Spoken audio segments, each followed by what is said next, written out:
At after nga namin umakyat sa kabundukan ng Montalban Rizal ay pumunta naman kami din sa Wawa Dam at isa nga ito sa magandang puntahan din kapag katapos yung umakyat ng kabundukan ng Montalban at yon para nga maghanap kami ng magandang spot na pwedeng pwestuhan at panliguan ay dito. Sumakay kami ng bangka at yon.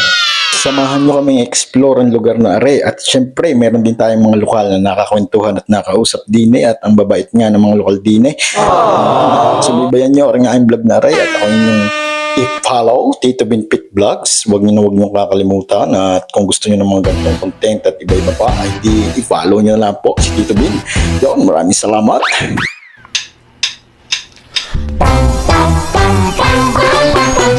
She was afraid to come out of the locker.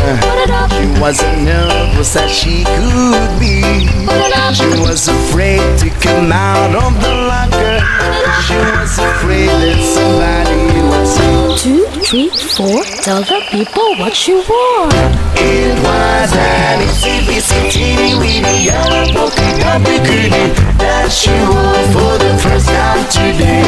An exhibition teeny weeny yellow polka dot bikini, so in the locker she wanted to stay. Kami naman ngayon ay pupunta ng Wawa Dam. Wawa Dam, dito ang daan. Yan. Bali nilakad na nga lang namin ang papunta ng Wawa Dam at dahil malapit lang naman daw ang papunta doon, di maglalakad nga kami at habang naglalakad nga ay natuwa naman ako din sa mga tricycle na rin may color. Yan. Ganda yung kulay ng tricycle dito sa Montalban Rizal.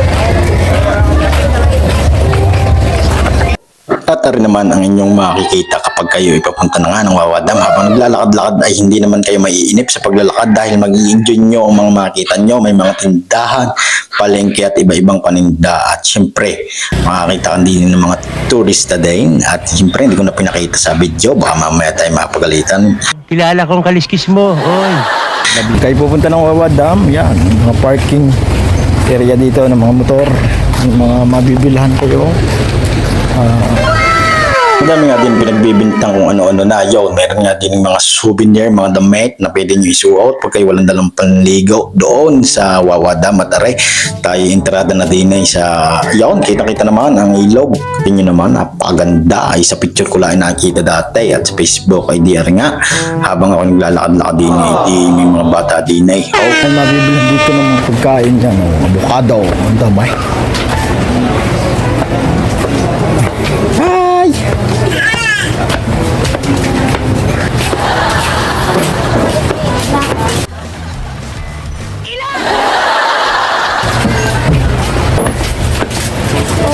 So, Akirampo. Ganda dito sinilas. Di ba ano? Ate, makiran. Sarap maligo. Ay di naiwanan na ako ng tatlo kong kasama. Nasa na kaya? Aray natin pala sa tabing aray. Nagpipicturan pala naman si Boss Pete at si Ano yan? Coach P. Gino'y tatang supply ng tubig sa Maynila. Ay di counting trivia muna tayo. Daw dinadaan na nagsusupply ng tubig sa Kamunilaan at mga karatig bayan nung araw ay di ngayon wala ng tubig. Saan dito yung lampas na yun?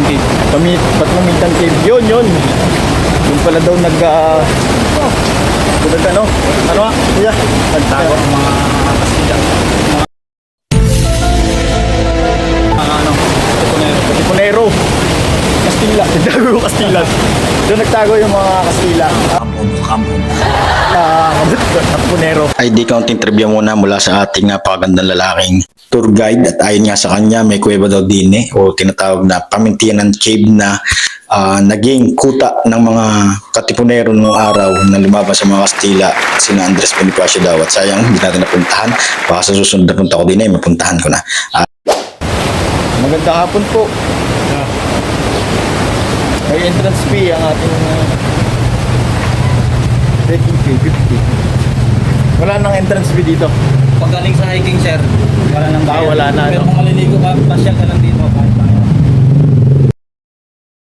Ayon muli sa ating tour guide ay kapag ikaw daw ay nag-hiking at nagbayad ka na doon sa DNR at saka sa mga dapat bayaran, ay di libre ka na din eh. Hindi ka na Pag mag-entrance. summer, lalong mas maganda yung tubig niyan. No?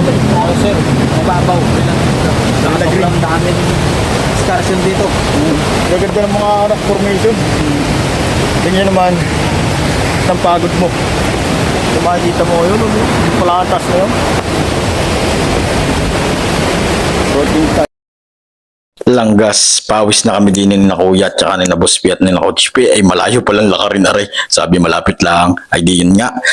Umadyo na kami din sa tulay na rin. Kita nyo naman, naman, sa Facebook ko lang nakikita. Itong Wawa Dam na to, ito yung nagsusupply ng tubig sa Active pa yan. sa Metro Manila din.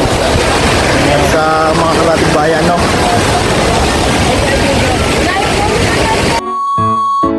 Bali pala rin Wawa Dam na rin ay hindi na siya nag-active at hindi na siya na rin nagsusupply ng tubig sa Kamaynilaan at sa ibang lugar. Hindi ko na natanong kung bakit ay wala na sa isip ko. At yun nga, tara na. At ang dami ko ng kwento.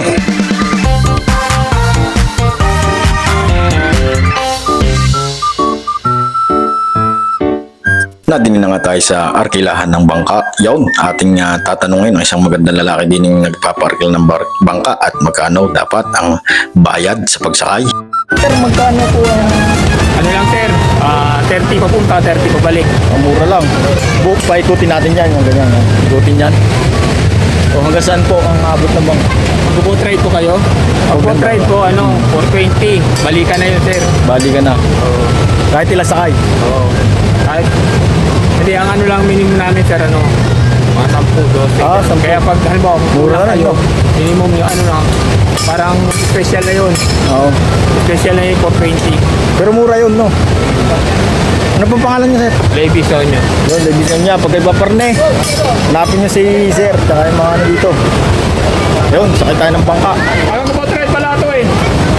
Sakay natin ng bangka. Maraming salamat Boss Levy at yun, isang shoutout sa iyo at sa mga bangkerong napakagandang lalaki ng mga bangkerong array ng Montalban Rizal at ng Wawa Dam. At yun, kami sasakay na ng bangka at syempre kasama natin si Boss P at si Coach P at ang ating napakagandang lalaking tour guide syempre. At nagbayad niya kami din ng porterte. Back and forth na daw yun.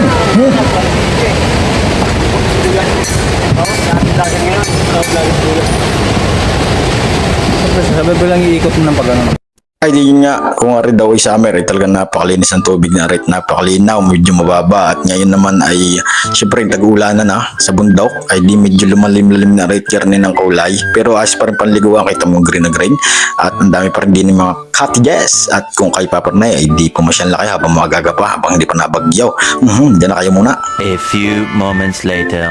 Ay di after 15 minutes siguro ay di natin na kami sa aming panliliguan sa spot ay kita nyo naman yan ang bundok na hinati ni Bernardo Carpio. Yan ang Mount Pamitinan at Mount Binakayan at yon kung kay Papernay at kasama nyo ang barkada o pamilya nyo ipidi naman kayong markilan yan ano naman yang palino naman yung resource na yan ay napakagandang resource yan sa may-ari na rin ay hindi ko na malaya na iwan na pala ako ng tatlaw hindi ko na alam kung saan nagsuot yung mga yaw na hindi aking tinulin-tulin na ng paglalakad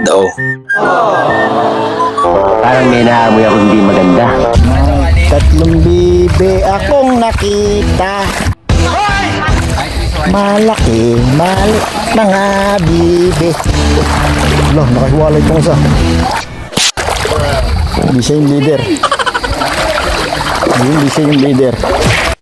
ay natuwa pa ang bata sa bibe at nasan na yung mga yaw nalayo na ata na rin hindi ko na alam kung nasan yung mga yaw dito nilitin ko na basta sinundan ko na lang daw dire-diretso rin ang ganda ng tubig dini pala magandang maligo nga at pumistaw at ng spot din siguro ay may mga chick siguro din yaw ay di ito na nga ang aming panliliguan fresh na fresh 200 ng cottage ay di kami nanligo na din ni Coach Pe at saka ni Boss Pe at nagpalamig ng kaunting oras siguro yung mga 30 minutes naluglup bias na at pagkatapos nga hindi kami lumantak na din ng uwi at malayo-layo pa yari alas 4 ng hapon hindi baka mamaya ay kami gabi sa daan ay mahirap na umuwi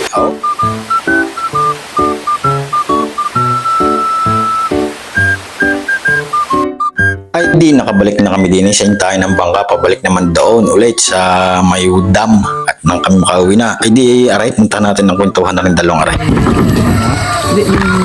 Yung maraming, yung... Bababa yan! Parang gano'n, may karen. Sundo kami niyan, tatawid dito yan ah! Okay yung machine. Pag natin po yung karin sa ilalim, naikot yung ganun. Ang bangga sa kalir. Hindi, nalaki yung tubig. Pagtangkulan lang, sir. Oo. Eh di, bawal na doon. Bawal na doon mag-swimming, mag-inom. Bawal doon. May baba. Doon sa dam. Ay, hindi ka makakapag-swimming na ron. Pag ganun na. Pero pag summer, sobrang daming naliligo dyan. Oo, puntang yun sir. Lalo pag sa linggo. Sa TV.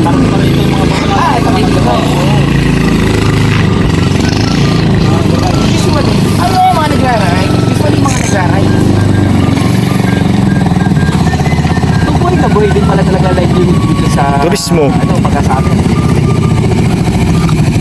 Ay di si Tito Binay na inip nakakaintay dun sa susunod daw. Ay di ako nakipagkwentuhan muna din eh. May nakita ako nagbaba ng saging. Oh, Doon pa sa ano? Ang layo niya. Ang lakas niya. Ilang kilo kaya to?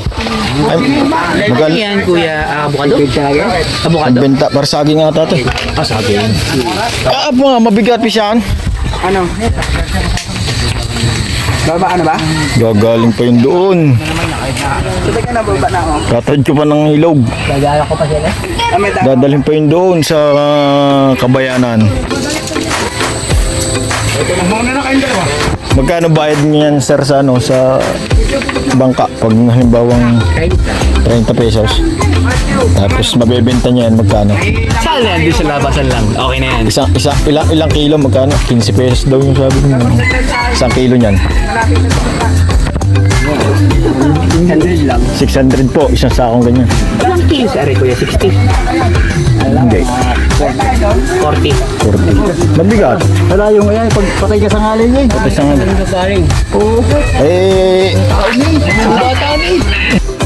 so higpit din niya, galing bundok, pagbababa mo, 40 kilos, saging, tapos mabibintala ay paraunting halaga, bagbabayad siya pa sa truck niya, napakalayong akutin niyan, baka ako'y balda bago makauwi, yun yung walang dala, ay maglalakad lahi hinapon, ayaw pa kayang may karga-karga, ay di kami nakasabay na din eh, at kami gagabihin ng husay, at nagpasabay naman, diyan na kayo, salamat sa inyo, ng marami.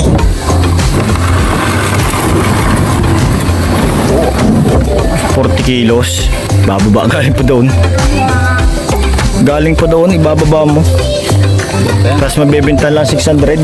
Medyo patas. 600. Mahal pa din rin. Magkano lang yan, sir? Magkano na kuha mo? 300 lang. That's 280 lang. 300 po yan? Oo.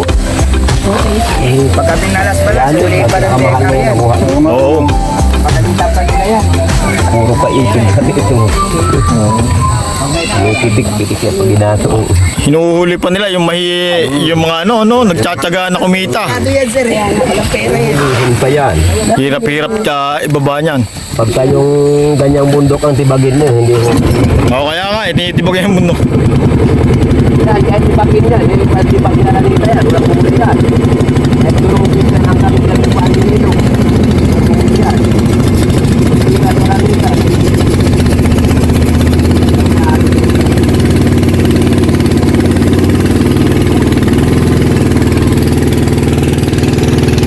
Ay di yun, shoutout na lang sa inyo mga sir, kinatatay, at napakasipag nyo.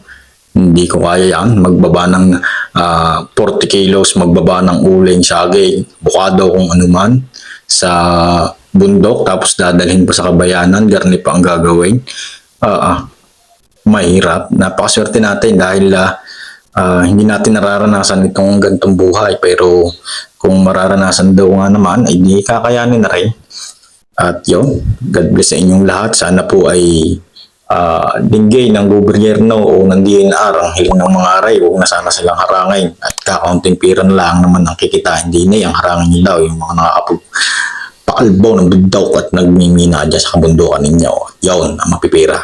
Yun. Nandun na kami sa Katay at kami yayagyag na pauwi day, kami babanlaw laang at nakita naman na rin grupo ng mga kabataan rin, may mga dalang binalot ay nakaplastik naman na yung ulam at kanin, siguro ipupisto din yung mga yan at maliligaw ay di pa Diyan na kayo at maraming salamat sa pagsubaybay sa aking page at pag-follow at pagsuporta kay Tito Bane. Hindi ko na kayo isa-isahin at nagpapasalamat sa inyong lahat at God bless. Salamat. Bye-bye!